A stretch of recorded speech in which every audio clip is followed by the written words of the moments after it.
Transport, sécurité, climat social ou encore impact économique, les sujets d'inquiétude ne manquent pas à l'approche des Jeux Olympiques de Paris. Mais la France a-t-elle tout de même des raisons d'espérer, de croire au succès de cet événement planétaire? État des lieux à 10 mois du début de ces JO avec Gilles Lecoq. Bonsoir. Bonsoir. Soyez le bienvenu sur TV5 Monde. Vous êtes spécialiste du sport, professeur de psychologie à l'Institut catholique de Paris et je signale que vous êtes le président pour encore quelques mois de la Société francophone de philosophie du sport. Alors on va parler de l'impact et des retombées possibles de ces Jeux, notamment sur la Seine-Saint-Denis, l'un des départements les plus pauvres de France. Mais d'abord, commençons peut-être par un tableau général. Vous, le spécialiste de la question, puisqu'on parlait de philosophie du sport, pourquoi est-ce que c'est un événement planétaire à part ?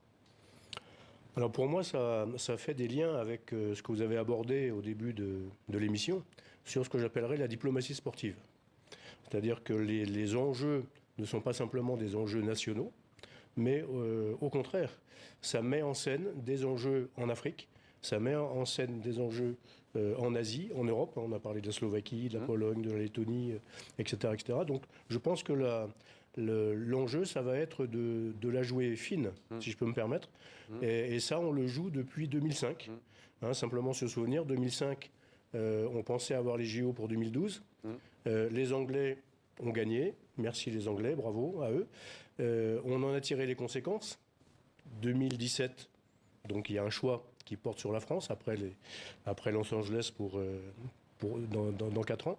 Et je crois que ces enjeux de diplomatie sportive, c'est au quotidien quelque chose qui doit intéresser chaque personne concernée par les Jeux Olympiques. C'est intéressant ce que vous dites, parce qu'il y a tout le débat sur la participation des sportifs russes. Aux dernières nouvelles, ils pourront concourir sous drapeau olympique ? Alors, aux dernières nouvelles, il y a des tractations que j'appelle diplomatiques. C'est-à-dire, est-ce qu'on met en avant la personne, l'athlète ? Est-ce qu'on met en avant sa nationalité ? Est-ce qu'on met, par exemple, dans ce qu'on appelle la délégation des réfugiés ? Comment on va les caractériser ? Et on a un tas d'exemples qui montrent que le mouvement olympique est concerné par des questions qui le dépassent et qu'il ne refuse pas de prendre en compte. De prendre en compte. Alors les Jeux Olympiques, donc ce sera en France. Est-ce que le pays est prêt d'ailleurs ? Alors il y a toujours une vision pessimiste de se dire on ne sera jamais prêt. Mais ça, c'est valable pour tous les athlètes. C'est-à-dire à partir du moment où ils sont qualifiés pour une compétition, ils sont heureux d'être qualifiés, mais à un moment donné se pose la question, est-ce que je ne ferais pas mieux d'abandonner ? Est-ce que je ne ferais pas mieux de me blesser ? J'exagère un peu le trait. Je considère que là, on est dans un questionnement qui est un questionnement sain. C'est-à-dire qu'il peut y avoir de la peur de ne pas être prêt, mais en tout cas de considérer que depuis 2017, tout a été mis en place pour. Et si je peux me permettre de faire le lien avec la Coupe du Monde de rugby, les JO ne durent que 15 jours. Les Jeux paralympiques ne durent que 15 jours. La Coupe du Monde de rugby est un événement un peu plus... Non pas plus important, mais plus long dans la durée. Ouais, la finale aura lieu le 28 octobre, voilà. Mais il y aura beaucoup moins de monde aussi. Il y aura beaucoup moins de monde. On peut considérer que là, ce n'est qu'une Coupe du Monde. Grosso modo, il y en aura 40 en même temps, sur une période de 15 jours. Donc le défi est magistral. Je pense que le COJO va le relever. Le choix de faire une cérémonie d'ouverture sur la Seine, donc sur la Seine, la rivière, est un challenge phénoménal qui donne envie à nos collègues d'autres nations de voir un petit peu de... En fait, c'est la vitrine aussi d'un pays, les Jeux Olympiques. Alors c'est la vitrine d'un pays, c'est aussi une dimension spectaculaire. Mais sans être critique, ça suppose aussi de ne jamais oublier que les Jeux Olympiques et Paralympiques sont faits pour les athlètes.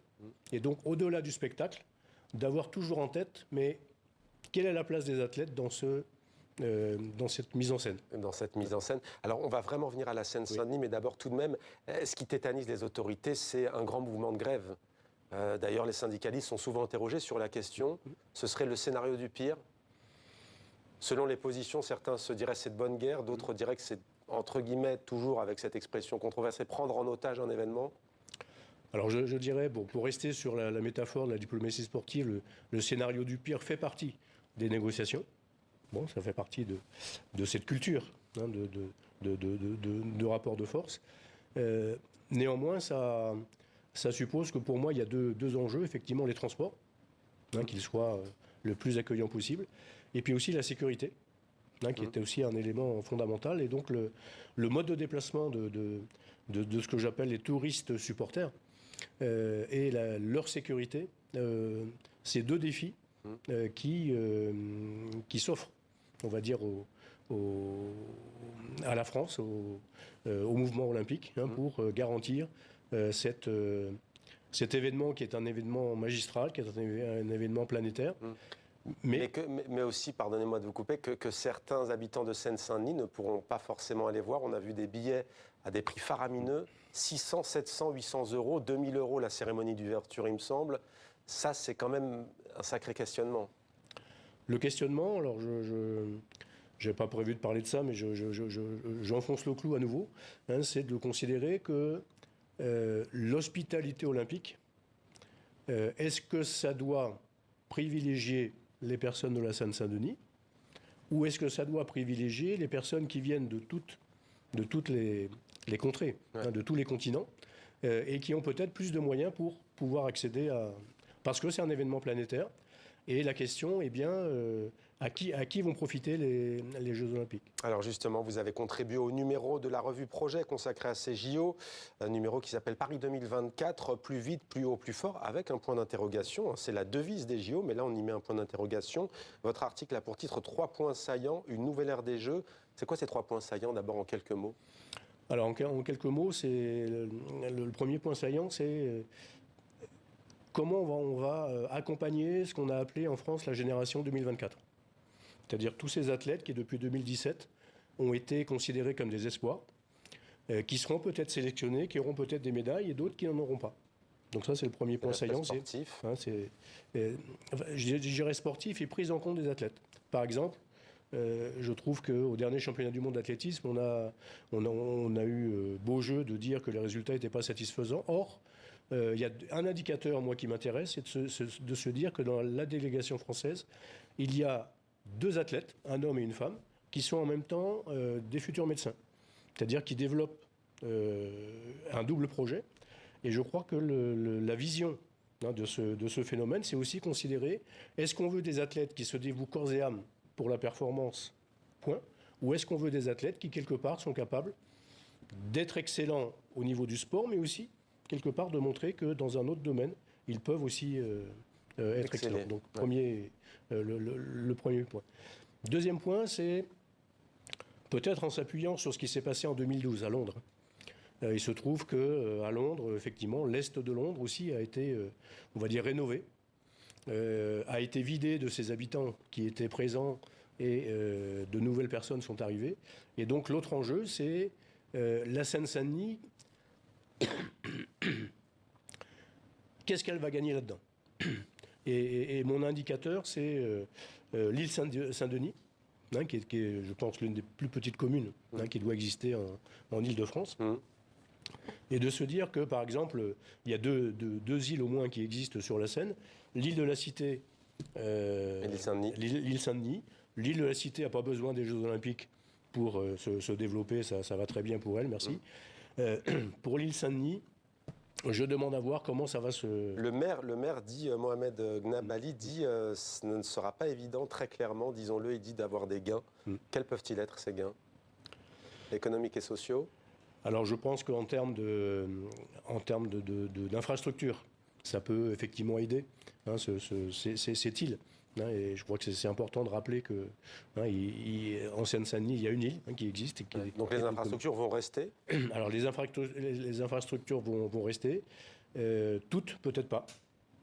Par exemple, se pose la question du Stade de France. Qui aura envie, après les JO, de gérer le Stade de France, puisqu'il y a un appel d'offres qui est fait?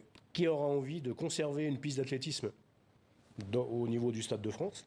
Et là, j'attends les décideurs qui disent que l'athlétisme n'est pas, on va dire, un sport suffisamment médaillable, de se dire que si, au niveau du Stade de France, la piste d'athlétisme disparaît, pour moi, c'est un indicateur qui montre peut-être le désintérêt on va dire, des différentes structures décisionnaires pour vraiment valoriser tous les sports et pas simplement les sports qui sont économiquement. Le troisième point. Et le troisième point, ce troisième point que j'aimerais développer, c'est alors ce qu'on appelle le sport pour tous. C'est un peu un paradoxe, à savoir que les Jeux Olympiques, c'est réservé à une élite. Et en même temps, le mouvement olympique souhaite quelque part favoriser la pratique sportive pour tous, dans une logique de santé, dans une logique de loisirs. Et je crois que l'enjeu, ça va être de pouvoir continuer ce phénomène. Avec un exemple, j'ai cité le Stade de France d'un point de vue un peu négatif. Je cite le site de Vers-sur-Marne, qui accueille des activités aquatiques. Je pense que le site de Vers-sur-Marne, sur la base régionale de loisirs qui existe, sera un excellent outil pour ceux qui voudront continuer à pratiquer des activités physiques, pas simplement dans une visée élitiste, mais aussi dans une visée de santé, de loisirs, et puis d'un vivre ensemble. Et d'accessibilité à tous et du vivre ensemble. Alors la facture, on la connaît grosso modo, 8,7 milliards d'euros. 8,7 milliards. Les retombées, on ne les connaît pas, mais il y a des études assez optimistes qui disent quand même que ça pourrait être un gain économique non négligeable, voire même considérable. Est-ce qu'on a des pistes à ce sujet ? Alors les pistes que l'on a à ce sujet, c'est les échos que l'on a de différents instituts culturels que l'on a dans différents pays. Je parle de l'Europe principalement, mais que ce soit en Lettonie, en Bulgarie, en Tchéquie et d'autres, à savoir que les instituts culturels français qui sont dans ces pays sont sollicités pour quelque part échanger sur comment vous faites pour organiser ces Jeux Olympiques. C'est-à-dire, vu de l'extérieur, c'est considéré comme une épreuve, un challenge, et la vision pessimiste que l'on peut avoir en France intramuros est quelque part équilibrée avec une vision plus optimiste, parce qu'il y en a qui nous regardent et qui s'attendent à ce que ces jeux-là soient vraiment des jeux qui ouvrent alors à l'universel. Pour reprendre Alors, qui dit construction dit ouvrier forcément, et on le sait qu'au Qatar, ça fait beaucoup polémique. Comparaison n'est pas raison, loin s'en faut. Mais de même 130 accidents, dont 17 graves sur les chantiers olympiques. C'est ce que reconnaît l'Élysée, qui dit que c'est beaucoup moins accidentogène que la moyenne du BTP en France. On a vu aussi un sans-papier qui est mort sur un chantier. Est-ce que vous avez des garanties sur justement le respect de ces ouvriers ou pas, vous qui travaillez sur le sujet, ou est-ce qu'ils risquent d'être oubliés après ? Alors, ma première réponse, c'est en termes d'espoir, je souhaite effectivement que des garanties effectivement perdurent par rapport à ces ouvriers. Certains ont déjà gagné d'ailleurs. Oui. Leur contrat. Donc il y a une démarche, une dynamique qui est enclenchée. Qui est enclenchée. Sur une autre dimension, c'est aussi de rester vigilant sur comment développer effectivement ces industries du BTP qui effectivement méritent peut-être une vigilance accrue. Alors je ne suis pas spécialiste du BTP, mais j'ose espérer que l'intelligence artificielle telle qu'on la conçoit peut être aussi un apport pour de nouvelles constructions. Mais que vont devenir ces ouvriers par rapport à ça? Donc il y a une vigilance. Je précise d'ailleurs que le décès que je viens d'évoquer, ce n'est pas sur la société, en tout cas le dispositif officiel mis en place par la France. Merci beaucoup Gilles Lecoq d'avoir été notre invité. Merci pour votre éclairage.